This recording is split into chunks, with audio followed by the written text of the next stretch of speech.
Welcome. This is Tune to You, Classical Conversations with Classical Musicians, a podcast for conversations and insights by and for classical musicians, music administrators, and music management. Today we're very excited to interview two people from the Tianjin Juilliard School, Katherine Chu, who is the current dean of the school, and Wei He, the CEO and artistic director. Dean Chu has previously had an extremely diverse career, working all over the world as a performer, teacher, vocal coach, and administrator in places as diverse as the Metropolitan Opera and the Suzhou Symphony Orchestra. Professor He has similarly had a diverse career, performing with the San Francisco Symphony and teaching violin at the San Francisco Conservatory before coming to Tianjin. We're very excited to hear from both of them about their life and careers, their roles at the Tianjin Juilliard School, their thoughts on the future of classical music, as well as so much more. Before we get into the interview, we would like to note that we have decided to split this episode into two parts so that we can thoroughly cover the wide range of topics that we spoke about with Dean Chu and Professor He. Let's begin.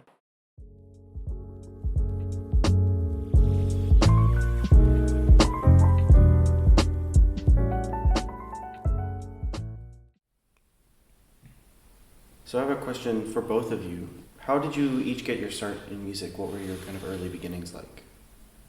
My start in music was fairly normal.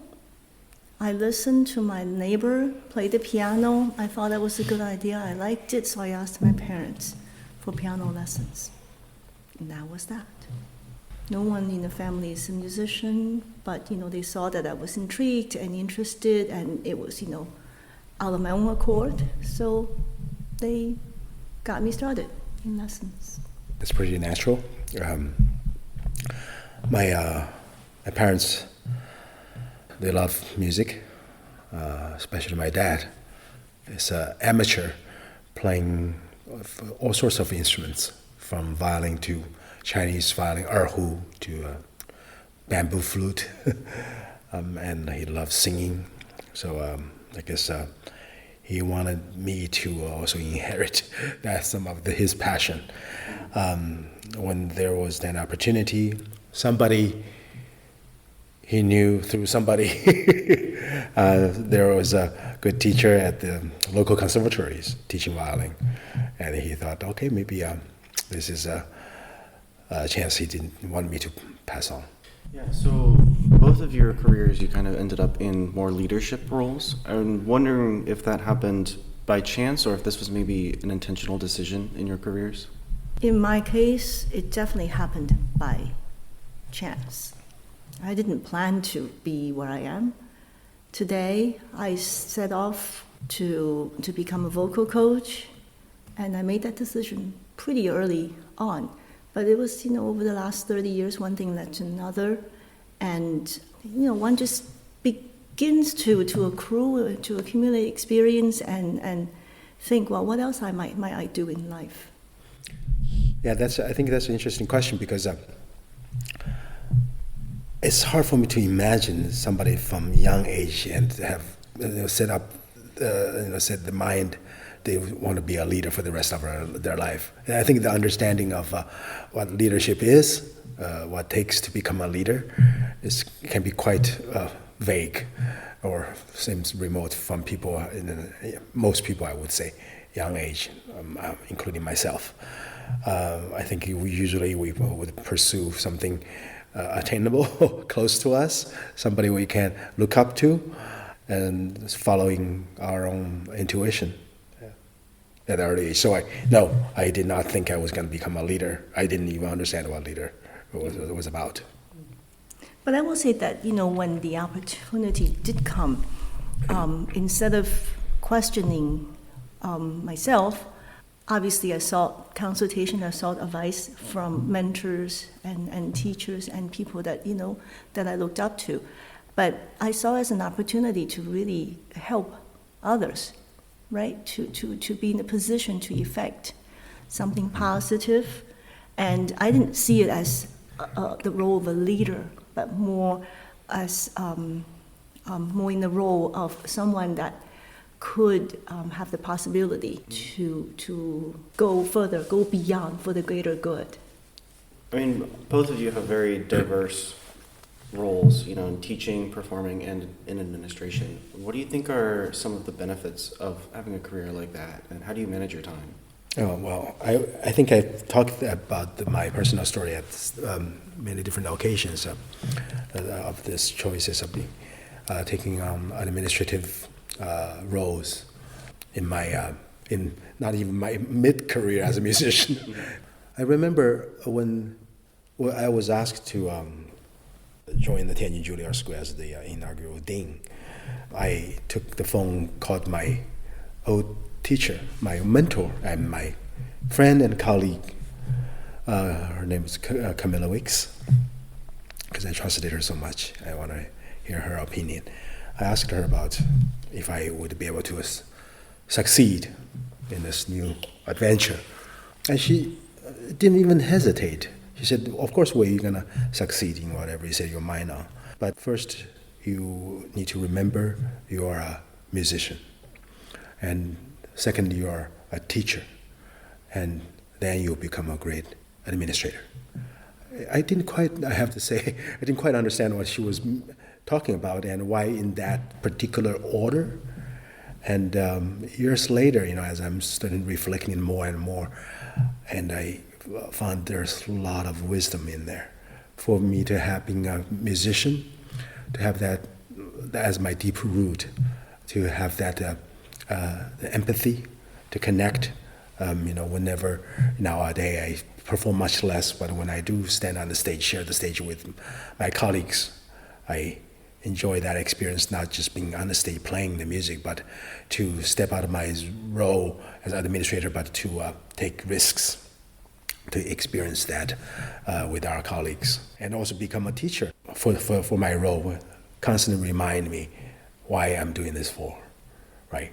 As a musician as well, for music and for, who are we serving here?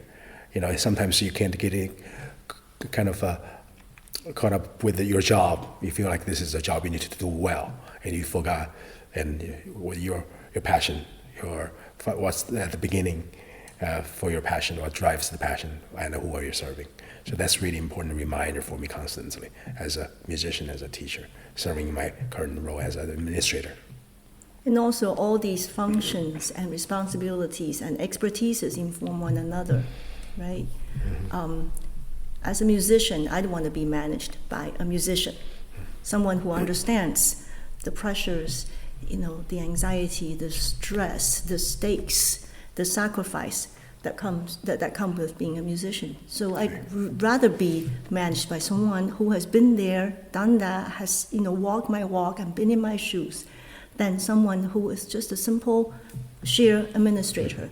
And as a teacher, I feel that having been a performer and having been on stage and having had the real feel, especially in the field that I'm in, which is opera and vocal coaching, we are people of the theater. We're people of the stage, and to impart, to share that experience, the real life experience in the trenches, is very different from the vacuum that could come with only being in a teaching studio, right? Yeah. So I find these dovetail to one another beautifully, and sort of makes us even more empowered as well as more empathetic. Yeah. Because we actually know what it feels. Yeah. We know what it feels like. Empathetic that's definitely the key. I think when we talk to our faculty, our fellow musicians. I remember in my conversations and trying to recruit faculty for the Tianjin Juilliard School, I really wanted to hear what are the important things to them. What are the things will make them successful? Because I truly believed whatever is important to them, whatever it takes for them to be successful, is what's gonna be successful for our school. So, but being able to approach that in that empathetic way, I think you really have a very different perspective. Both of you are really busy persons. So I'm just wondering do you ever feel, and the question is for both of you, isn't it too much sometimes? The pressure, yeah. I would say no, because when I feel there's too much pressure, I would stop. I would just never allow my body and my psyche to get to that point of, get to the verge of breakdown or get to the verge of burnout. So dare I say, I've not in my career felt a real moment of burnout. Frustration, yes. Anguish, yes. Worry, yes. Worry about not having enough income, not being able to make ends meet, or not being able to perform something well. But I don't think I ever got myself to that stage of, total burnout. So I must say that there's something in me, that inside me, that knows what my limits are, and so I feel okay. Mm-hmm. I think I've learned a lot from being a musician. Or being a musician, you have to wear so many hats at different part of your career, right? You might be a quartet musician, you might play in quite a few different ensembles, and gigging around, teaching some lessons. I was a freelance musician for many years, doing so many different jobs. I remember how many W-9 forms I had. It was an interesting experience. I would say that's a helpful experience for me to learn how to juggle all those things and maintain a standard, a balance, and not to over. So the beauty of freelancing was you take on things where you feel you can manage, and you don't have to take everything. So that kind of selective process was very educational for me. I think that made who I am. So I learned how to set boundaries. I learned how to be protective of my time. I learned how to pace myself. I think it's very important I always tell my colleagues and my students, it's a long career. Let's pace it. I remember, do you remember, Katherine, during the pandemic, there was one summer we created this experience for our entire international students body to take them to a beach resort, like 1.5 hours from here, because nobody can go home at that time, right? There's one student who just didn't want to go. I said, I don't want to go. I just want to practice. It's a distraction for me. Seriously? Eventually, we convinced her. I actually had to convince her because she was my student. I took off my CEO hat. I said, I'm your teacher. I'm going to ask you to go. It's good for you. She eventually did, and now she reflected about it just a few weeks ago about this experience and really appreciated that experience. Same, we're telling her, pace yourself. It's a long career. You're going to burn out. So I think as busy as we are, we have learned an important skill set from being a musician. Let me ask you a question. This ability of knowing yourself, knowing what works for you, 2 hours per day, 2 months in advance, that sort of formula, right? How did it come about? And at what point in your development or your growth did you come to realize, I see, this is what works? Were you taught this? Did you figure it out yourself? And also this ability to detect signals, to pick up signals, to see the flags, and then tell yourself, okay, I'm going to listen to myself and not allow myself to get to that stage. Yeah. Do you think it came organically, or I would say it's pretty organic? No, I don't think no one's born. I mean, some people would be more immune from getting burnout, but I think there's never a divine moment for you, boom, haha, we figured out everything, right? I think it's through all the life experiences, as a musician, as a teacher, as a husband, as a wife, something I would say though, even through musician's life, when you start to take auditions, when you take on competitions, when you start to prepare for something, you find out your limits. You find out your potentials. You're constantly evaluating, reevaluating your potential, your ability. I think that's what we do every day. We're so good at criticizing ourselves, evaluating ourselves. That's what we're musicians, we live with that. I think that's an incredible tool. So once you figure that out, we always set goals. And you also figure out something, what is effective? Once you get past that point, it doesn't matter anymore. You better just pack it up. There's always tomorrow. So you always set your goals and reevaluate how you get there. I think that process really taught me a lot about finding where my limitations are, but also finding also where I would allow myself to take a chance. Another question for both of you. So both of your careers have taken you in various places around the world. I was wondering, why specifically did you decide to end up in Tianjin in China?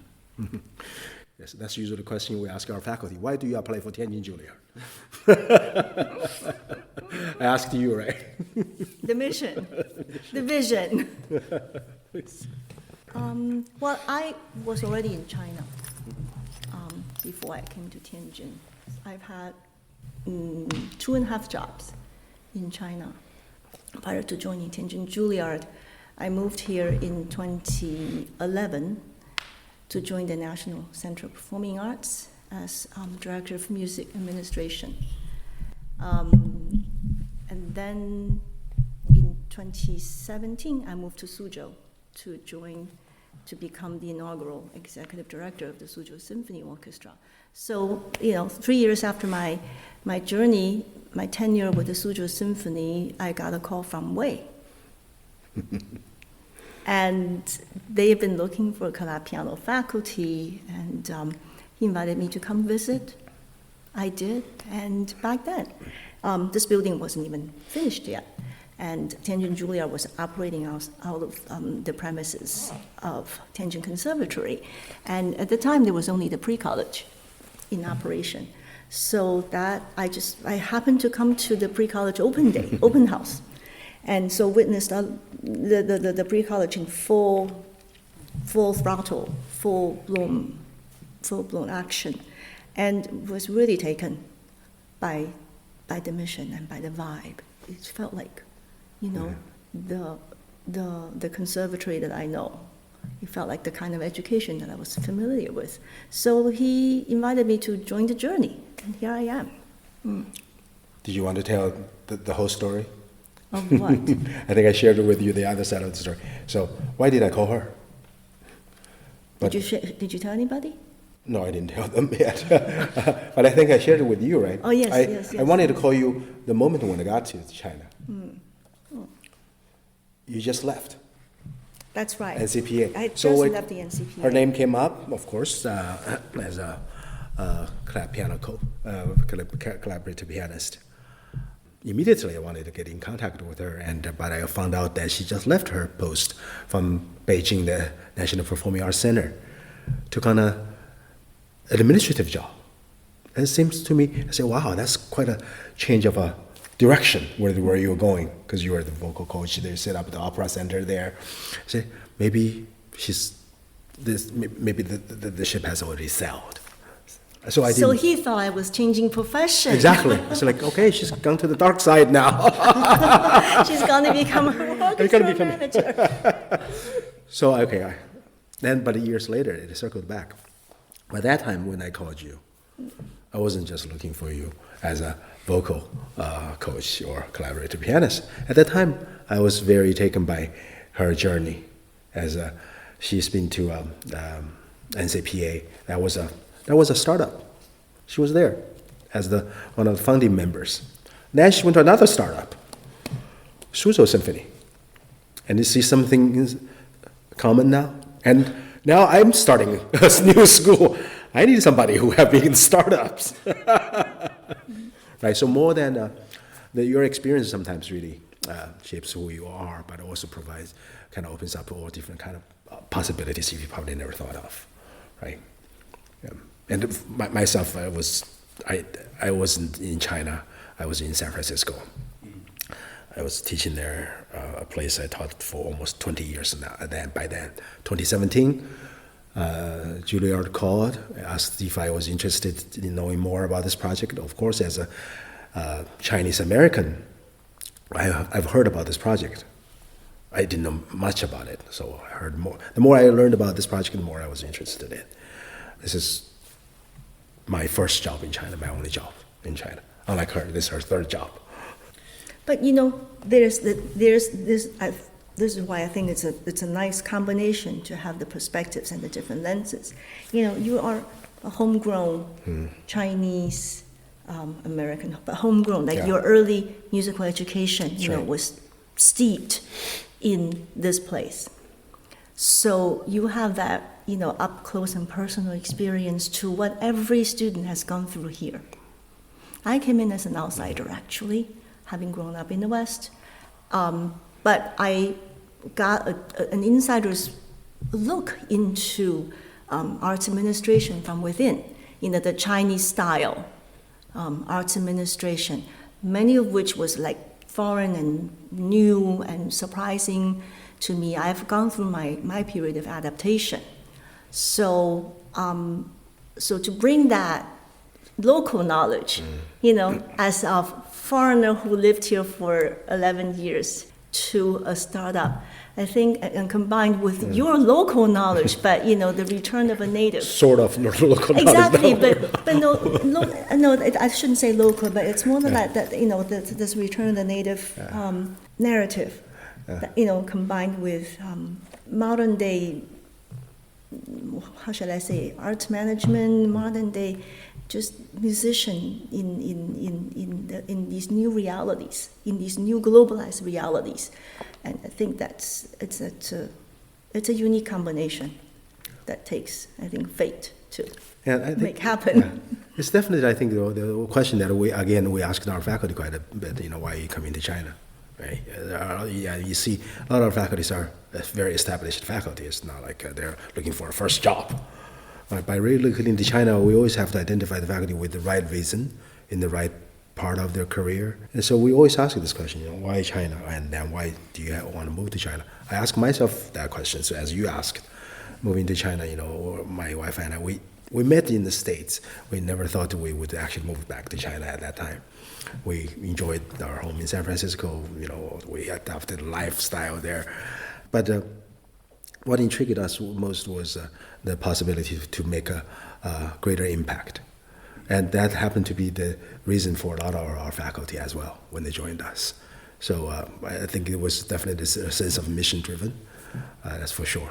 Yeah, even before I moved back to China, even though I never lived here after I went out when I was 17, I came back to China several times a year, going to teach master classes and residencies. I do that just not because I had to do that. I enjoyed giving back to a place where I was born and raised.